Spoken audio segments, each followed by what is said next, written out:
Bem-vindos a mais um vídeo. Hoje vamos conversar um pouco sobre alguns contos de assombro do Machado de Assis, dessa coletânea aqui, que se chama Assombrações do Cosme Velho, Contos Obscuros de Machado de Assis. Essa coletânea saiu pela Edições Livre essa semana, inclusive. A Edições Livre é um selo da SEDET que busca trazer obras em domínio público em edições mais caprichadas, tem uma introdução.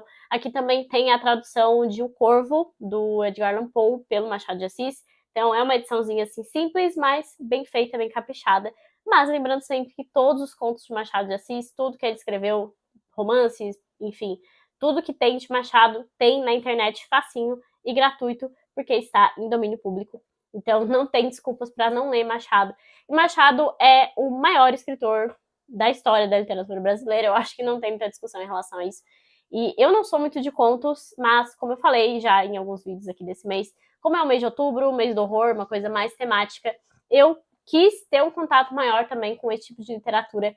E eu achei muito bom, justamente veio a calhar esse lançamento aqui da Edições Livre, porque trouxe os contos que têm essa temática mais de mistério, de horror, que foram escritas pelo Machado. E, embora eu não seja muito de contos, eu já tive contato com outros contos do Machado de Assis, e todo conto dele é sempre genial, sempre tem uma camada além daquilo que você está lendo, sempre tem uma análise que você pode fazer, assim. Eu gostei muito dos contos que estão aqui e quis então trazer um pouquinho deles para vocês no vídeo de hoje. Vou comentar brevemente sobre cada um deles. O primeiro conto que tem nessa coletânea aqui é A Igreja do Diabo, de 1884. Esse conto eu nem acho que seja possível comentar sobre ele sem nenhum spoiler, porque ele tem uma premissa muito básica, e a premissa já está no título, né? A ideia aqui desse conto é que o diabo quer abrir a própria igreja. Ele cansou de trabalhar de forma desorganizada, de tentar as pessoas, assim, individualmente, e ele achou muito legal, assim, essa estrutura de igreja que as pessoas vão lá e dizem que vão fazer o bem e ficam rezando por aquilo, tem todos os seus rituais, mas no fim elas sempre acabam cometendo seus pecados aí na surdina, às escondidas. Então ele quis reverter essa ordem, fazer uma igreja em que os pecados fossem buscados pelas pessoas. As pessoas vão lá e rezam e buscam justamente cometer os seus pecados. E esse conto é todo narrado em terceira pessoa também, mas com esse aspecto fantástico, esse aspecto sobrenatural, que tem as conversas entre o diabo e Deus. E Deus, enfim, toda conversa que se tem entre diabo e Deus e em obras especialmente literárias, né? Deus sempre é muito permissivo, permite que o diabo faça suas coisas, e Fausto é o mais memorável dos seus exemplos, mas ele sabe que no final das contas ele vai vencer, né? Então não é muito diferente aqui. O que acontece é que a reversão da ordem que o diabo propõe faz a reversão da ordem humana, e todo humano é coberto de contradições. A vida humana é essa contradição eterna, e é justamente isso que o conto traz para nós, porque o que acontece é que os seres humanos começam a cometer coisas boas, cometer bondades na surdina. É como se todo ser humano não pudesse, de alguma forma, deixar de cometer pecados, mas também não pode deixar de fazer o bem. Então essa é a ideia desse conto. A ideia do conto é mostrar a dualidade humana e ter essa crítica também ao moralismo, né, que é muito presente nas obras do Machado também, especialmente nas suas obras realistas, né? Então é interessante que tem isso num conto, que tem um aspecto fantástico e sobrenatural, mas que, no fim, essa é a premissa. É um conto bem interessante, mas eu confesso que esse conto também inicia outra coletânea de contos de mistério aí do Machado de Assis. Eu acho que isso pode causar uma certa quebra de expectativa, porque não tem nada de assustador, de muito mistério. É uma coisa, assim, mais simples nesse aspecto, e só tem esse aspecto sobrenatural e fantástico que eu comentei mesmo. Mas enfim, é um ótimo conto também, e dá pra ter essa discussão mais filosófica. Eu acho que é o conto mais filosófico, assim, que tem aqui nessa coletânea. O segundo conto é A Causa Secreta, de 1885. Eu já tive contato com esse conto, eu acho que foi na adolescência, na época do vestibular, talvez até tenha lido para o vestibular mesmo. E eu lembro que eu tive um choque, assim, meio grande, porque é um conto que é sobre sadismo, é um conto, assim, bem macabro mesmo, e não era algo que eu esperava do Machado na época. Então foi legal ter essa releitura e ter esse contato mais direto, mais minucioso com esse conto aqui. E esse conto basicamente vai nos narrar, novamente em terceira pessoa, com um narrador onisciente, que, enfim, é bastante presente nas narrativas do Machado de Assis. E vai contar a história de 3 pessoas, basicamente, Fortunato, Garcia e Maria Luísa. Fortunato e Maria Luísa são um casal, Fortunato é um pouco mais velho, é um médico. E o Garcia, ele vai conhecer o Fortunato porque ele está começando a estudar medicina também. Ele se encontra aí numa situação em que o Fortunato acaba ajudando uma pessoa que apanhou muito na rua, passou por algum problema ali, estava todo ensanguentado. E o Garcia, ele vai achar muito memorável da parte do Fortunato, assim, acha que ele é muito benevolente, porque ele cuida daquela pessoa que nem conhece, enfim, e ajuda ele como médico também. Mas a gente acaba analisando o Fortunato, e ele é um personagem bastante interessante desse conto, porque as nuances que ele vai trazendo mostra que, na verdade, ele simplesmente tem prazer em ver as pessoas sofrendo, e é por isso que ele é médico.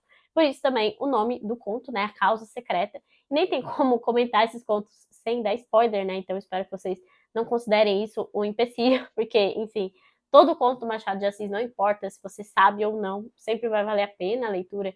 E esse tem uma cena de tortura de animal, que é um rato, mas não deixa de ser um animal, que é assim, tenebrosa, é horrível ler. E eu lembro que esse foi o meu maior choque em relação à minha primeira leitura. E é com essas coisas que você vai percebendo que o Fortunato é um sádico. E a Maria Luísa acaba contraindo uma doença e você vê que o Fortunato, ele tá sempre por perto, cuidando, talvez, não só pela questão de ser a esposa dele, e termina com a gente descobrindo que o Garcia e a Maria Luísa meio que criaram um laço um pouco mais forte do que apenas a amizade, mas eles não viram amantes nem nada do tipo. Só que a morte da Maria Luísa, por conta dessa doença, acaba mexendo muito com o Garcia. E aí a cena final desse conto é o Garcia se despedindo do corpo e o Fortunato sentindo prazer ao ver aquilo. Não fica com ciúmes do Garcia, e sim fica muito feliz porque ele está sofrendo. Então é um personagem, assim, muito bizarro, num conto bastante bizarro, mas enfim, também muito bom. O terceiro conto é o meu preferido até agora e eu estou obcecada por este conto, que é O Capitão Mendonça. É um conto de 1870 e dá para chamar de conto de ficção científica de Machado de Assis. Eu achei isso muito interessante. Basicamente vai contar a história do Amaral, e esse conto é narrado em primeira pessoa. O Amaral, ele teve alguma desilusão amorosa, um problema amoroso, então ele vai pro teatro para ver aí uma representação, enfim, bastante dramática e tal. Só que ele não tá prestando muita atenção naquilo, ele tá só tentando fugir da sua realidade, né? Então ele tá lá assistindo e em determinado momento ele é interpelado por esse Capitão Mendonça, e ele até sabe o nome do Amaral, ele acha bem esquisito assim, mas o Capitão Mendonça explica que esteve no exército com o pai do senhor Amaral, por isso que já sabia o nome. Só que o Capitão Mendonça é chamado aí por outras pessoas que também estavam naquele teatro e precisa sair, mas diz pro Amaral que vai voltar ali a pouco para conversar melhor com ele, né? E o Capitão Mendonça parece uma figura assim meio esquisita. Acaba que o Amaral tira ali um cochilo, porque ele não estava prestando muita atenção mesmo na cena, né, como eu já falei. Só que ele é acordado pelo Capitão Mendonça, convidando ele para jantar, assim, do nada, e meio que não aceita um não como resposta. Então ele vai na casa do Capitão Mendonça para jantar e acaba conhecendo lá a filha do Mendonça, que é a Augusta.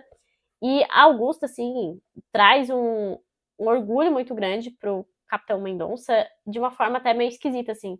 Ele parece maravilhado com o que ela faz e com os gestos dela. Mas o Amaral acaba se apaixonando um pouco por essa menina, porque ela é muito bonita, tem os olhos muito bonitos e tal, enfim. Em determinado momento, eles estão sentados ali numa sala e o Capitão Mendonça pergunta pro Amaral se ele achou o olho da filha bonito, se ele gostou do olho dela. E ele fala sim, achou muito bonito, ela muito bonita também. E aí o Capitão Mendonça pergunta se ele não quer aqueles olhos. Aí ele acha uma pergunta muito esquisita, né? Ele fica, claro, eu adoraria ter, né? Mas enfim, se fosse possível, eu sei que não é. Acaba que a menina abaixa assim a cabeça e o Capitão Mendonça vai lá e tira os olhos dela. Ela tira os olhos assim, coloca na mão e entrega pro Amaral. E ele fica horrorizado com aquela situação, fica assim, meu Deus, o que tá acontecendo? E o Mendonça explica que a Augusta foi uma criação dele. É quase um Frankenstein da vida, assim, né? O Dr. Victor Frankenstein. Ele criou a filha e criou a perfeição, assim. E ela é vaidosa, enfim. Ele explica todos os elementos físicos e químicos que precisou colocar naquela menina ali para que ela saísse dessa forma. Ele acha tudo aquilo muito esquisito, o Amaral, mas ele continua ali porque ele realmente está se apaixonando por aquela menina e ela é muito boa. E ele fica pensando, meu Deus, será que é moral isso, né? Porque ela não é um ser humano de verdade, né? Enfim, mas ele acaba cedendo a ela e acaba aceitando se casar com ela. Ele vai fazer algumas visitas ali naquela casa em alguns dias, mas ele acaba decidindo se casar com ela. Só que para se casar com ela, ele precisa se tornar um gênio. Ele vai precisar passar por uma cirurgia ali, por um experimento do Capitão Mendonça. E esse final eu não vou contar, porque eu acho que vale a pena, porque assim, eu amei esse conto, eu achei sensacional, assim. Tanto esses elementos como a própria narrativa e a forma que o Machado dá o desfecho dessa história. Recentemente eu resenhei aqui o Médico Monstro, que tem também de Frankenstein, que saiu em 1818 na primeira versão, mas o Médico e o Monstro vai sair só em 1886. E esse é um conto de 1870, então eu achei incrível como o Machado, assim, se mantinha também nas tendências da época, né? Essa coisa da ficção científica e da criação e criatura, enfim, era uma coisa muito recente e que Machado também está inserido. E esse conto não é tão comentado, eu não achei ainda em outras coletâneas, eu achei maravilhoso esse conto. Então fica aqui a minha recomendação, tem PDF, leiam, porque vale a pena. E todos esses contos, inclusive, vale dizer, tem aí cerca de 20 páginas, dá para ler rapidinho, tranquilamente, e 20 páginas aqui nessa edição, que é menorzinha e que tem uma ótima diagramação, diga-se de passagem. Outra coisa que vale mencionar também em relação a esse conto é que ele tem uma referência direta a Hoffmann, a outro conto, inclusive, de Hoffmann, que, se eu não me engano, é Homens de Areia, que tem alguma coisa nesse sentido também de criação de um ser humano, né? E esse conto tem na coletânea de contos fantásticos escolhidos pelo Ítalo Calvino, que sai para aquela coleção listradinha também da Companhia das Letras. Então fica aqui também a indicação. Essa intertextualidade que o Machado também traz em suas obras, ele traz referências à mitologia, enfim, é um autor completo mesmo, né? O quarto conto, também de 1870, é A Vida Eterna, e esse é um conto diferente, às vezes chega a ser cômico, assim. Tem outro conto também mais pra frente que tem esse ar também. E esse conto, ele trata sobre um ritual canibal. Então ele é assim, bem diferentão também. Ele também tem essa mesma pegada de pessoa que é interpelada por um homem do nada, e nesse caso aqui, o personagem, que também é um narrador em primeira pessoa, ele tá em casa com um amigo e simplesmente recebe a visita de um cara desconhecido, completamente do nada, que vai levar ele, então, para casar com a filha dele. Vai dizer assim, ou você vai se casar com a minha filha, ou você morre, e mostra um revólver. Enfim, é uma viagem muito doida também esse conto. E ele é levado ali para uma casa, e a filha do homem também é muito bonita. Ele é um cara mais velho, esse nosso narrador, ele já tem 70 anos, então ele fica achando tudo aquilo incrível, assim, como ele vai ganhar uma noiva, uma esposa muito nova e muito bonita. Só que esse personagem, que é o Camilo, ele acaba descobrindo, então, que, na verdade, ele simplesmente faz parte de um ritual do Tobias, que é esse cara que foi à casa dele, que é o pai da menina muito bonita, em que ele e os seus vários amigos que estão presentes aqui naquela casa onde ele é levado, onde tem toda uma festa já formada, são pessoas que estão vivendo uma vida eterna, e eles têm vida eterna justamente porque precisam matar e sacrificar uma pessoa de mais de 60 anos, a pessoa tem que ser assada no forno e comida depois, uma coisa assim muito doida, muito tenebrosa, e quem conta isso para ele é justamente a esposa, né, e dizendo, olha, você já é o quinto marido, porque todo ano eles têm que fazer isso para conseguir a vida eterna. Esse também é outro conto que eu não vou contar para vocês no final, mas como eu falei, ele tem esse quesinho de cômico, assim, e eu acho incrível como o Machado consegue misturar esse ar de mistério, esse ar de horror, que ele te conta mesmo as descrições, assim, dessas coisas terríveis acontecendo, com um pouco de alívio cômico. O próximo conto é O Cem Olhos, de 1876, e eu acho que esse é um pouquinho mais famoso, até aparece mais assim, né? E esse é aquele famoso conto de história dentro da história. Isso também é bem comum em contos de mistério, de horror, né? Até tem A Volta do Parafuso, do Henry James, que é famoso por ser assim nesse formato. Então, nesse a gente começa com um grupo de amigos que está reunido ali, conversando sobre coisas sobrenaturais. A gente observa que está tendo ali um leve flerte entre alguns personagens. E aí, um deles, que é o Desembargador Cruz, ele vai contar uma história que ele jura que é verdade e que tem essa coisa fantasmagórica. Esse também é um conto com elementos góticos, que traz assim a coisa da decadência, que coloca essas figuras pitorescas, fantasmagóricas e dúbias, porque nesse caso o desembargador Cruz vai contar de uma época em que ele ainda estava na faculdade, então ele fica ali numa hospedaria, uma coisa assim, que é bem decadente mesmo, e ele tem um vizinho que se chama Damasceno, é um cara que parece que tá ficando louco. E é muito interessante como Machado também brinca muito com a loucura, né? E isso fica mais nítido ainda em O Alienista, que é uma obra maravilhosa e cheia de camadas também merece ser lida. Mas enfim, voltando aqui para o nosso conto, Sem Olhos, o Damasceno, ele fala uma série de barbaridades, assim, tem umas teorias meio esquisitas, mas ele acaba pegando uma doença, ele fica de cama, e o Cruz, ele se torna um amigo dele, porque ele não tem outras pessoas a quem recorrer, então o Cruz vai ficar com ele enquanto ele está doente. Tem até um trecho um pouco macabro que eu queria ler para vocês, só para a gente ter um pouquinho de descrição de Machado de Assis, né? Isso há de acabar cedo. Sabe o que é a morte? Imagino. Não, não sabe. A morte é um verme de duas espécies, conforme se introduz no corpo ou na alma. Mata em ambos os casos. Em mim não penetrou no corpo. O corpo geme porque a doença reflete nele, mas o verme está na alma. Nela é que eu sinto o roer todos os dias. Pois matemos o verme, disse eu, apresentando-lhe uma colher de remédio. Damasceno olhou para o remédio para mim e sorriu, com uma expressão de tranquilo ceticismo. Pobre moço, disse ele, depois de alguns instantes de silêncio. Enfim, só um vislumbre das descrições aqui de Machado de Assis, né? Porque, enfim, é sempre genial.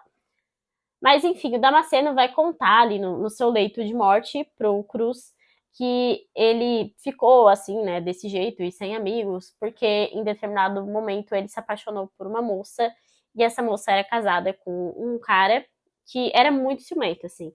Então ela não olhava para outros homens, ela não tinha coragem de olhar e ela nunca olhou para ele. Só que, enfim, eles começam a ficar mais retraídos e o Damasceno fica preocupado com essa moça, até que em determinado momento ela vai olhar para ele e ele vê que o marido viu isso, né, e descobre isso, fica transtornado, enfim, o Damasceno sai ali, foge daquela situação. E dias depois ele descobre que a moça ficou muito doente. Ele fica se perguntando, né, se será que o marido não fez alguma coisa, ele começa a se sentir culpado, preocupado, e vai atrás deles. E ele descobre que o marido simplesmente queimou os olhos dela com ferro. Então ela não tem mais olhos. Isso o título do conto, né? E ela só tem aquela cavidade. E nesse momento, o Cruz, que tá ouvindo a história, ele vê o fantasma daquela mulher sem olhos. Também é um conto meio tenebroso, assim, a narrativa, as descrições são sensacionais. Então aqui nós temos uma história dentro da história, dentro da história. Então fica aquela coisa de fidelidade, né? Mas esse conto em específico tem um final aberto. Então a gente fica sem saber exatamente qual que era a verdade em si daquela história. Mas o mais interessante é que eu comentei com vocês no início, e eu nem tinha notado direito isso, depois que eu fui ver algumas análises desse conto, que lá no início tem uns personagens flertando, e a personagem que tá flertando é casada. E aí, no final desse conto, o Cruz pergunta para ela se ela ainda não acredita em fantasmas, o que ela acha dessas coisas. Então, assim, tem uma crítica ao adultério velada em toda essa história, toda essa narrativa construída em várias camadas. É um conto, assim, incrível também, com muitas coisas para serem discutidas, né? Mais uma vez, a presença daquela crítica e da moralidade que a gente vê em muitas obras do Machado. Por fim, o último conto é Um Esqueleto. Um Esqueleto de 1875, eu acho que é o mais, assim, de alívio cômico. Ele é muito bizarro, é muito fora da realidade, assim. E também tem um final com uma mudança, uma quebra de narrativa, que eu acho incrível. E nesse caso aqui nós temos, mais uma vez, história dentro de história. E a história que é contada é do Dr. Belém. O Dr. Belém, ele tinha o esqueleto da esposa guardado. Ele vai se casar novamente com uma moça também mais nova. Observe o padrão, né, que acontece assim, em vários contos. E ele vai começar a fazer as refeições na mesa com a mulher e com o esqueleto. Ele explica que ele fica com as duas esposas na mesa porque ele matou a primeira esposa no arrombo de ciúmes. E aquilo é para deixar a segunda esposa sabendo, assim, e de olho no que estava fazendo. Enfim, é uma coisa, assim, muito bizarra. Esse conto também tem uma referência direta a Hoffmann. Hoffmann, mais uma vez citado, então acho que o Machado de Assis adorava esse escritor, né? Mas, enfim, também sem dar muitos detalhes, porque eu acho que esse vale a pena pegar o plot, assim, do final do conto. Enfim, só para fazer um apanhado geral do que tem em comum em todos esses contos do Machado, né? Essa coisa do sobrenatural com um quê de realidade aparece em todos esses contos, né? A maioria deles é narrada em terceira pessoa, alguns em primeira. Essa coisa da história dentro da história também, eu achei algo bem típico, né, dessa literatura de horror. Então, o Machado soube brincar com isso de uma forma também genial. As histórias são sempre sem linearidade, é sempre um vai e volta, sempre tem alguma coisa de sonho, uma pessoa que dorme e acaba acordando em uma situação sobrenatural. Enfim, tudo isso também são jogadas do Machado que ele vai colocando nesses contos e que com certeza funcionaram muito bem. Eu achei incrível. E todos eles também sempre têm uma crítica social ou uma crítica aos costumes da sociedade de sua época. Ele sempre tenta retratar isso em suas obras, né? Isso é bem evidente também em Machado de Assis. Enfim, só um breve apanhado aqui dos contos assombrosos do Machado de Assis. Quero mais uma vez recomendar a coletânea de contos, mas qualquer coletânea de contos, sinceramente. Eu tenho também aqui a da Martin Claret, que são contos essenciais, mas esse livro aqui tem uma coletânea um pouco diferente, né? Tem essa temática e eu achei uma ótima forma de compilar essas temáticas aqui, mas novamente recomendo que vocês leiam os contos do Machado, que estão todos em domínio público. Você consegue encontrar todos os que eu citei aqui facilmente, fazer a sua leitura e comentar também. É isso, espero que vocês tenham gostado desse vídeo. Se vocês gostaram, deixe uma curtida, deixe seus comentários, lembre-se de se inscrever no canal, que isso me ajuda bastante. E até o próximo vídeo.